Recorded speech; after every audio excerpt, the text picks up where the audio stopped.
Welcome to That Super Show, the podcast where we talk all things super from the inside. I'm Neil Benson, CEO of Superware. And I'm Sarah Penn, CEO of Mayflower Consulting. Each week we unpack what's changing in the industry, what funds are wrestling with, and how tech and regulation are shaping the landscape. Sometimes we bring in expert guests, but mostly it's just us having a real conversation about how super is working and what could make it even better. Let's get into it. G'day Sarah, welcome back to That Super Show. You've been on a little holiday, so welcome back. Hope you're feeling refreshed and ready to go. Oh, I have, Neil. I've been in Bali for a week. It's the first time I've been since I was 19 and I'm 50, so 31 years. Oh my goodness, things have changed. Anyway, it was fantastic. Good. I thoroughly recommend it. I have been poo-pooing the idea for years, but yeah. So here we are, recording podcast on a Monday public holiday. That is commitment, I tell you. I couldn't think of anything better to be doing. My family's all gone to the beach, so I've got a break. Amazing. Mine are asleep. Well, since you've been away, there's been quite a bit happening. Our friend Joe Longo, ASIC, has announced he's not going to be renewing his term or seeking to renew his term, which I think is May next year. So ASIC is going to be looking for a new chairperson. What do you think about the stint that Joe Longo has had? I'm disappointed he's not going to be hanging around for a while longer, actually. He seemed to take quite a middle of the road balanced approach. He at least gave a good impression of getting like being willing to listen to people in the industry, as well as make up his own decisions around things. So I think it's a bit sad actually that he's not going to be doing another term. He's been great. I feel like ASIC have had the right balance between going after people very forcefully, and which I think that they should be, which is great, and at the same time also listening, at least taking things on board. I do feel a little bit, and sorry to anyone who's listening to this from APRA, I do feel sometimes that APRA, the approach does seem to be a little bit more of the yous are all criminals approach, and yous can't be trusted. Having said that, I don't know that we've done anything to crown ourselves in glory in superannuation in recent years with death benefits and insurance claims and all the rest of it. True. What do you think? I thought he'd been in the chair for a lot longer. It turns out he's only been there since 2021. It feels like he's part of the furniture, but he has been at ASIC for a long time. I agree, he seems to have done a good job, kept a steady hand on the tiller, and I'm sure it'll be a hard act to follow. My recent personal dealings with ASIC have been pretty tough. Like, their website is just woefully awful. As a small business owner trying to update my business address, I haven't been able to do it. I've tried every year for the last 4 years, been unable to do it. Either over the phone or online. It just doesn't work, it's broken. It doesn't accept 4,000 as a valid postcode. And yet that's the postcode for the entire Brisbane CBD. Well, you are in Brisbane, Neil. I mean, it's a bit... It's a backwater of the ASIC postcode database. And what was the other thing I was trying to do? I was trying to get a company extract recently to validate my company for a bank, and trying to find out how to buy a company extract. Again, it's a 10-year, 15-year-old e-commerce website, and it's really showing its age. So ASIC's doing a good job. Yes, it is. I think ASIC's technology needs a bit of a kick up the bum, and but I'm sure that's not exactly Joe Longo's top priority over the last 5 years. So I wish the new chair well whenever they get announced over the next probably few months. Yes. Yeah, big shoes to fill. We'll watch with interest. Yeah. I don't know if you've been reading while you were on the beach about the latest Guardian and First Trust saga. And I've got to be a little bit careful here because there's a lot of ongoing investigations. But our friends at Macquarie have announced that they have recognised their role as a trustee of a superannuation investment platform that lots of SMSF and trustees had trusted with their investments. They have decided to reimburse all of those SMSF trustees, I think, at tune of $280 million, a lot of which they expect to recoup. But they expect to be out of pocket about $100 million. And without admitting any kind of liability, they've recognised that they could have done a better job at screening these managed investment schemes that they offered on their platform and helping some pretty naive SMSF trustees avoid some pretty dodgy schemes. What do you think of that one? Well, I think that despite the fact that we all do love to hate Macquarie at times, they are in a financial position to be able to do it. Their profit last year was $3.5 billion. So while ending up out of pocket $120 million is an outrageously large amount of money, as a proportion for them, actually, it's not. And I'm quite impressed actually that they've taken the action to say, okay, we'll pay it out now and then we'll try and sort out what we can in the background. I do think this is one of the interesting times though, when all the times that people like to bang on about industry funds are there for members and retail funds are only there for the business. When you do have a very large business behind it, like Macquarie, that makes that sort of profit, when something goes wrong, they are able to cough up the money to fix it without trashing their business. Yes.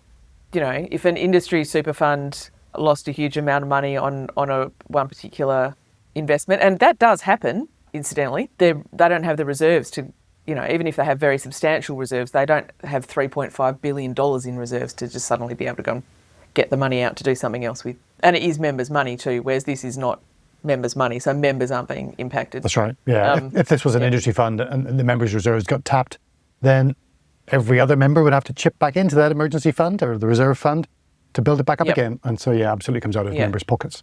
But that's not true with a retail fund. Having said that, there's a range of retail funds too.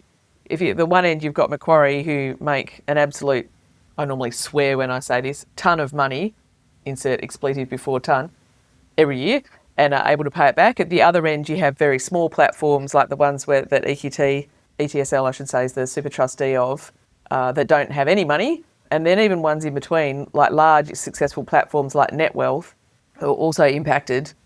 They are successful, profitable, make lots of money, but still not to the tune of $3.5 billion in profit per year. And that's not sales either, team. That's profit, as in money we get to put in the bank and go, aren't we clever? So it does make me reflect on the role of trustees in selecting for things like member-directed investment platforms, which I'm a member of with my industry super fund. And I think I've got available certainly the ASX 200, maybe the 300, and a range of other ETFs that they have screened and made available to me on their platform. And I often get a little bit frustrated, and I've talked to the product manager at the ASFA conference, and he's like, well, you know, we just take a very conservative approach to making these investments available to our members. They take their trustee responsibility really seriously. I have to keep 20% in a pooled investment option, and then I think I'm limited to 20% in any other option after that inside this investment platform. And now I'm beginning to understand why those guardrails are in place. Because if I was an SMSF trustee, there are no guardrails typically, and I can go wild, regardless of how much experience I have, how well I understand things like risk and volatility and diversification. Should there be a kind of qualification or test before you can become an SMSF trustee, Sarah? Look, I know an awful lot about the self-managed super fund side of things as it happened. My last gig at Macquarie before I left and started my own business was head of SMSF. It's such an interesting question. So there are a few things. The ATO risk rates every self-managed super fund. And if when you go to set up an SMSF you're considered to be high risk, they will call you on the phone and check that you understand what you've signed up for.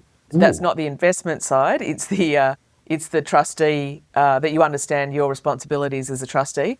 And if you don't understand your responsibilities as a trustee, they won't let you start a self-managed super fund. Now, some people might think that's overkill. I, however, don't, because I don't think it's a very high watermark. Oh, funny story. I was at it was a Self-Managed Super Fund Association conference. This is many years ago. And the ATO was there and they were talking about, it's a big presentation, they were talking about self-managed super funds and how they risk rate them and changes they'd recently made to their risk ratings. And one of the things that they had noticed was that if the accounting firm that's attached to that SMSF hasn't done the accounting firm's tax return, then it's quite likely there'll be problems with the SMSF. Oh, okay. You should have seen the faces in the audience. It was hysterically funny, and I'm sorry to any accountant who was there who had a horrible time. But do your tax, people. It's an interesting signal. Like, I'm always impressed about the amount of data the ATO can collect and process and take some kind of intelligent meaning from. So, yeah, good on them. I didn't know that they actually called prospective trustees and given them a little quiz and determined whether or not they were, worthwhile and knew what they were doing. Yeah. And they don't call everyone. They just call the ones that they think are the highest risk of going wrong. But as you say, it doesn't help on the actual investment side. It still doesn't stop people from blowing themselves up spectacularly by putting all of their money into one investment. Even if, this is the thing, right? Even on paper, if something is considered low risk in inverted commas because it's fixed interest or something, things can still go wrong, right? I can't. It's so important for people to understand that even if you only want to invest in Australian fixed interest, there are still lots of options, and you are still, if those people who had put, because I think that's what the First Guardian things were sort of classed as. They were like cash plus sort of investments, you know, basically like a term deposit, only better. It's great. You'll love it. Whiz. Yeah. Meanwhile, there's also property deals and shady investments behind the scenes. Yeah. But if people just put some of their money into that and then some into other things that looked similar, they would still not have blown themselves up anywhere near to the same thing. So yes, maybe we should just ask what diversification means and what an asset class is. And it's not somewhere where you go to learn about investments. Boom, boom. Yeah. Well, there's all sorts of investigations still going on. I think it's going to be years before that saga wraps up. Oh, yeah. I do feel for the retirees who are massively impacted and the angst that causes. I hope they get their money back. I do hope they don't get their money back from the compensation scheme of last resort, which honest, hardworking financial advisors have to fund from their fees because they weren't the ones giving dodgy advice. But we'll see who ends up out of pocket at the end of this. Yeah, I couldn't agree more. I think, and I think especially you and I are probably a lot more cognizant of that issue as well, because we run small businesses and most financial planners run small businesses. Yes. If you're a small business and you suddenly have to pay a bill of, and it keeps going up, right? It's $20,000, $30,000 a year now. And and I increasing. Thought it was hundreds. Yeah, well, it's heading that way. Tens of thousands. Oh my good Lord. Yeah, it's tens of thousands. Yeah. And going up. You know, at the same time we're banging on about wanting more people to be financial advisors, we do this. I think it's absolutely ridiculous expecting small businesses to pay those kind of levies. It just gets passed on to their clients, right? People like you and me who go and take financial advice and wonder that's why right. it costs $17,000 for a statement of advice. Yeah, well, exactly. Yep. Yeah, couldn't agree more. What else have we got? Oh, here's a better news one, especially for you, because I know you feel very strongly about this one. The $3 million tax thing and unrealised capital gains. Is it going to happen? Is it going to happen? Very slowly. Yeah, the Treasurer has been quite quiet recently on the DIV296 front. I have to say that the conversation around taxing unrealised gains hasn't gone away. If anything, it's stepping up. And more and more people are discussing the ramifications of it. For example, if you are a wealthy person considering investing in private equity or venture capital, where lots of investments might go to zero, but occasionally something will go to the moon, and you could quite easily see a $100,000 investment turn into a $3 million investment, and you're hit with DIV296. And those investments are not necessarily very liquid or easy to manage. They're quite often unexpected and hard to plan for. So could DIV296 reduce the amount of money coming into private equity and venture capital funds? That would be a big mistake. I agree, especially here in Australia, because we're even in those sort of funds already. It's very, very hard to get money out of those funds as an entrepreneur. Yeah. And Australia already is quite conservative compared to other jurisdictions, and you find investors want to know it's going to be a sure thing, even for VC when it's the absolute opposite of, and this would just make it even worse. IFM Investments they had a private equity team. It's made some great investments over the last half dozen years, and they've shut down their fund. Like they've said they're getting out of the private equity game, which is wow. It just means that Australian superannuation funds, I'm sure there's other fund managers they invest in when it comes to their private equity allocation, but IFM was set up by the super funds to invest on their behalf, and their own fund is no longer investing in private equity, which breaks my heart. It just means there's one less avenue for growing Australian businesses to go to receive an investment from the superannuation system, which should be investing in both Australian public markets and private markets.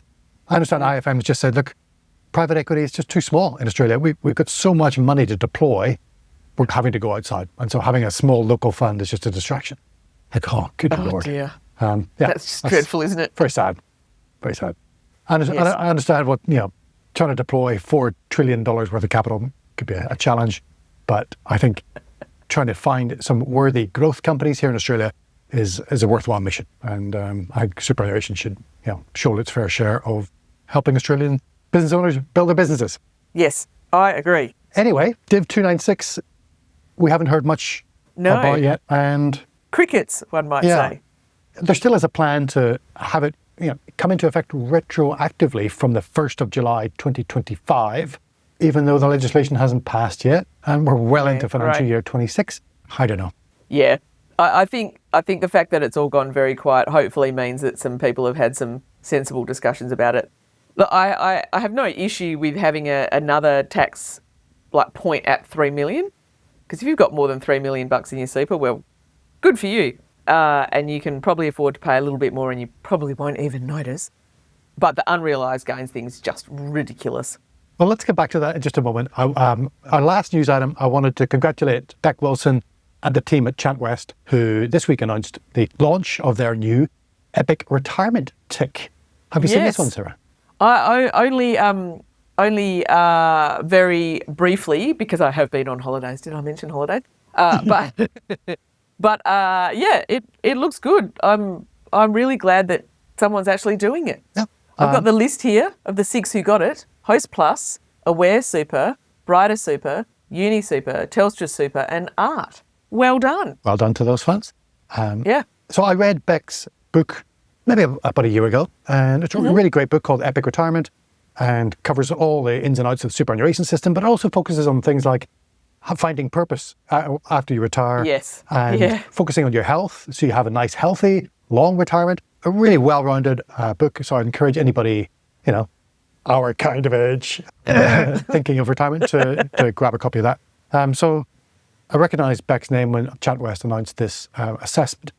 They cover 18 different criteria, things like admin fees, the availability of lifetime income products, availability of retirement planning, referrals to financial advisors. It really looks pretty comprehensive. So let's invite Bec on. Let's see if we can get her on the show and talk more about the Epic retirement tick. But, there's a lot of focus at the moment on what superannuation funds can do and should be doing to help their members prepare for a Epic retirement, or dignified retirement, as ASIC would call it. So that's good, big step any kind of retirement. I mean, I think I do actually think that the good time to read that sort of book is when you are 50-ish, rather than waiting until you have retired and then discovering that there's some different things you could have done. It is one of those things. There's that great quote: "The best time to plant a tree is 20 years ago, and the second best time to do it is right now." That's right. So I do think if you are past 50 or into retirement and you listen to this podcast and you think it's too late, I'll just throw my hands up in the air and give up. That's not the thing to do. You should definitely take some action. Any action's better than no action. Well, let's swing back to the idea of taxing unrealised capital gains, if we can dwell on that for just a moment. Go on then. Because Australia's focus on income tax as the biggest source of tax in this country means that burden is falling onto the shoulders of a smaller and smaller working population, who have to pay enough tax to fund the benefits like, obviously, defence, which is there's an argument for increasing the amount we spend on defence, on aged care, on healthcare, and NDIS, a couple of the big ticket items that we spend money on. And I wasn't here whenever superannuation kind of launched in Australia in the 1990s, but my understanding is it was designed to relieve the pressure on the aged pension system so that government expenditure didn't have to spend so much money funding pensions. But the amount of money that we're spending on pensions doesn't seem to have gone down yet.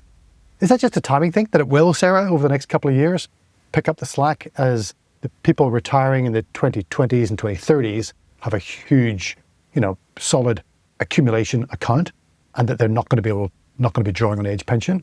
What's going on there? Okay, so there's a few things. Yes, the idea of the super system when it started in 1992 with 3% contribution, which at the time, hilariously, businesses did say was going to send them broke and it would be a disaster in Australia and to be uncompetitive on the world stage, and you don't understand. And of course that didn't happen. The point was then that they could see, if you look at population curves then, you could see that this was going to happen, right? We have an ageing population, more and more people would be reliant on the age pension and the system would not be able to cope. So we're now 30 years into that, roughly, and we're getting to the point now where people are retiring with a decent amount of money in their super. It's still not enormous though, because you actually, the idea of super when it started was that it would be at 14% of average earnings for your entire working life. and we're still only at 12%. Right. So even for people who are our age, we've only started accruing larger amounts of super later on. So it's still, the system, even though 30 years sounds like a long time, for a system like this, it's still fairly early days, actually. The amount of money that people are retiring with now on average in their super is not enough to fund their full retirement by any stretch. However, there is now a small but growing cohort of people who are not eligible for the age pension because they have enough money in their super that they can fully self-fund their retirement, and that proportion will continue to grow over time as more and more people are in the system for their full working life. So someone like me, I guess I will have been in the system because it started when I was 17. I will have been in the system for my full working life, but not at the really high percentage of my salary. Having said that, I will have a decent amount of money in my super, and that will certainly, if I'm eligible at all for the age pension, it'll only be for a small part of it. So we're still quite early days in the big system. The other thing that obviously generally isn't looked at, people look at the total amount of the money that's spent on age pension, and yes, it's fucking enormous, and it's not going down because people are getting older. But what we don't compare it to is Australia without super. If we looked at what the age pension cost would be if we didn't have super in Australia, it would be much higher. And those numbers are one of the main reasons why Australia gets touted as having the third or fourth best retirement income system in the world, pension system in the world, because of the stress that it is taking off the government. But yeah, we're still in the transition phase, even though it's 30 years since the thing started. I've been hearing that, is it Katie Gallagher, who's the Minister for Finance? Yes. Has asked her team to take a look at age pension eligibility, the asset test and the income test, to see if that's still fit for purpose. There are, and it's a really delicate situation, delicate subject to talk about in public, where we might say people who have enormous wealth trapped in their homes, the Australian property market's been on a tear. Yeah. We have people with quite a low asset base other than their home, or low income, and they're able to claim an age pension, full age pension, and yet that home that they do have is $5 million. It's an enormous amount of money. And that seems a little bit unsustainable as well. But the idea of kicking an old widow out of her home or denying her a pension is unconscionable as well. I think we need to figure out a smarter solution for that, because it seems unfair to ask the working population of people in their 20s and 30s and 40s to pay the age pension for those folks who have amassed huge value in their homes. But very delicate subject to try and tackle. Well, it is. I think it's one of those ones, though, where you have to look at the macro situation and then the personal situation and work out how to balance those things up. So if you look at it at a macro point of view, it's ridiculous. But then if you look at it at a personal point of view, obviously we don't want to kick grandma out of a house that she's been in forever. But also, quite often, if you ask grandma if she would like to buy a new, would she be happy to downsize? There's, and I know people who are in this situation, people do want to downsize, but then we're back to all the issues with housing stock in Australia. That's right. There's nothing available. You have to pay stamp duty. It's not available, blah, blah, blah, blah, blah. We make it really hard. People want like 1-story apartment. People, like ideally, what you want is like a 3-bedroom, 1-story apartment in an existing building, not one that's being built now that might have God knows what problems with concrete and all the rest of it in it. They just don't exist. And even the apartments that are being built now are generally 2-bedroom apartments maximum. There's hardly any 3 or 4-bedroom apartments. And if you're a grandma, then you probably want a 3-bedroom apartment, right? Especially if you want a bedroom to sleep in, or maybe you and your partner sleep in separate rooms because you both snore, not talking personally.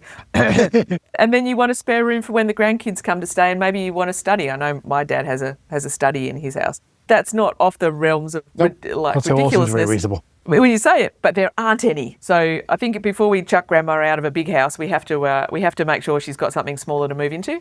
The other thing that is definitely there, which isn't used very often because we went through a stage of them being really dreadful, is a reverse mortgage.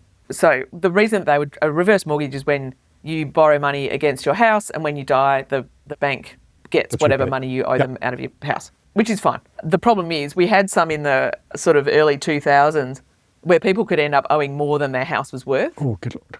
Yep. Which obviously is just not cool. But none of the reverse mortgages that are currently available work like that. And I do think reverse mortgage is a really sensible way to do it, right? Because then you are actually using the equity in your house You can stay in your massive 5-bedroom house if you want to, or you can't find somewhere else. You can avoid all the stamp duty and all that crap. And yeah, you can have a very nice life. So I do think, because we do have things like that available, I do think that the actual assets should be looked at least more than they are now. Well, Yes. we wish Senator Gallagher well on her mission to review that. Yes, definitely Yes. a subject worth talking about. And I think we'll hear more of that in the press over the next 12 months. I hope Yes, we do. I hope so. I think it's a debate it's we this have to thing. Yeah, it is a debate we have to have at a macro level. You can't just keep giving out more and more money when people are sitting on more and more money but can't access it. To me, it's the access issue. If we can solve the access issue, then we don't have so much of it being a personal issue. Yeah, well, let's keep the debate going. That's what we're here for, Sarah, to talk about it on podcasts like this. Sarah, what have you got coming up in terms of events in the next couple of weeks? Anything exciting happening? Oh, well, I am very excited to be chairing a panel at the post-retirement conference, which is on 21 and 22 of October.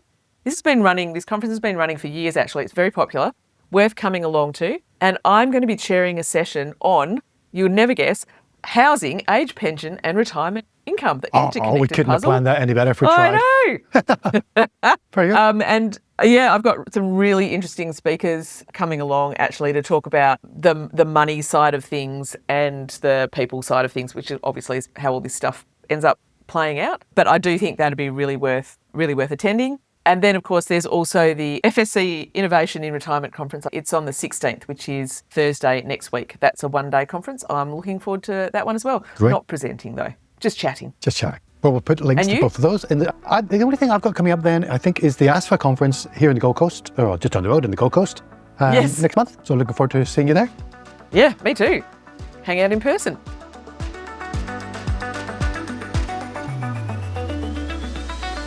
Thanks for listening to That Super Show. We hope today's episode gave you something useful to take back to your team. If you're thinking we should talk, we'd love to chat. You can book a meeting with either of us via the link in the show notes. And don't forget to follow the show, share it with a colleague, and drop us a line if there's a topic you want us to tackle. Catch you next time on That Super Show.